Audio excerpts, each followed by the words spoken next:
महापुरुष अब्राहम ने उर के एक सामान्य नागरिक के रूप में अपने जीवन की शुरुआत की थी। इतिहास उन्हें सर्वाधिक महत्वपूर्ण व्यक्ति के रूप में याद करता है।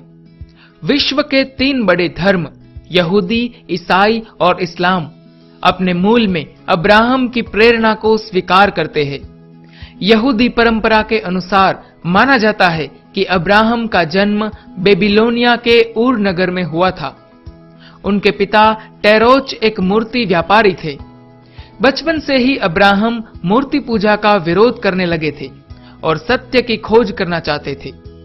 उनका मानना था कि समूचे ब्रह्मांड का निर्माण किसी एक ही ईश्वर ने किया है।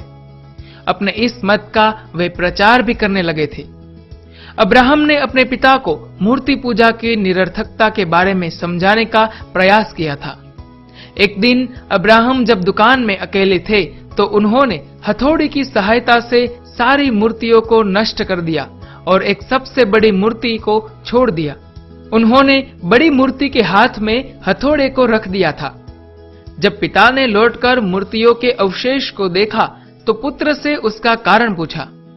अब्राहम ने कहा, मूर्तियों के बीच लड़ाई हो गई और सबसे बड़ी मूर्ति ने सभी मूर्तियों को नष्ट कर डाला। पिता ने कहा, मेरे साथ मजाक मत करो, वे सभी बेईजान मूर्तियां थी, वे आपस में लड़ाई कैसे कर सकती है?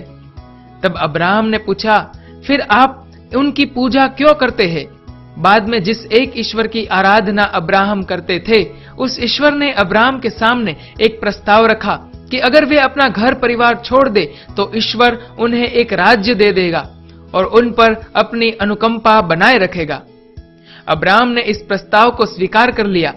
इस तरह ईश्वर और यहूदी लोगों के बीच संबंध कायम हुआ। ईश्वर से संबंध यहूदी मत का बुनियादी विचार माना जाता है। इसके तहत माना जाता है कि अनुयायियों को जहां ईश्वर के प्रति कुछ कर्तव्य निभाने पड़ते हैं, वहीं ईश्वर भी अपने अनुयायियों के प्रति कर्तव्य को निभाता है। इस संपर्क के लिए योग्य व्यक्ति होने की परीक्षा अब्राहम को 10 बार देनी पड़ी। उन्हें घर परिवार छोड़ना पड़ा। एक मूर्ति व्यापारी के परिवार में पले बढ़े अब्राहम अब बंजारे की तरह जीने लगे और जिस भूमि को आज इज़राइल के नाम से जाना जाता है, उसी भूमि पर विचरण करने लगे। ईश्वर ने यह भूमि अब्राहम के वंशजों को देने का वादा किया। अब्राहम का उल्लेख हिब्रू के नाम से भी किया गया, अहीं जिसका अर्थ है कि इफ्रेट्स नदी के उस पार से आए थे। लेकिन अब्राहम चिंतित थे। उनसे कोई संतान नहीं थी और वे वृद्ध होते जा रहे थे। उनकी प्रिय पत्नी सराय भी जानती थी कि अधेड़ावस्था में वह मां नहीं बन सकती। इसलिए उसने अपनी दासी हागर को पत्नी के रूप में अब्राहम के समक्ष पेश कर दिया। उस जमाने में बहु विवाह का प्रचलन था। यहूदी परंपरा में माना गया है कि हागर फारो की बेटी थी। जब अब्राहम मिस्र की यात्रा पर गए थे, तब फारो ने हागर को अपने हवाले किया था। हागर ने इस्माइल नाम के पुत्र को जन्म दिया। यहूदी और मुस्लिम मान्यता में इस्माइल को अरबों का पूर्वज माना जाता है।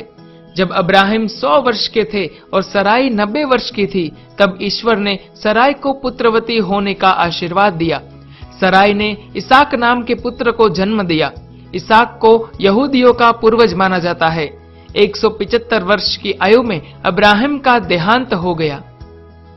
तो दोस्तों, आशा करते हैं आपको ये वीडियो पसंद आया होगा। लाइक करें, शेयर करें, कमेंट्स करें, अपने रिव्यूज एंड सब्सक्राइब करें हमारे चैनल, ताकि हमारे हर वीडियो अपडेट्स आपको मिलते रहे। धन्यवाद।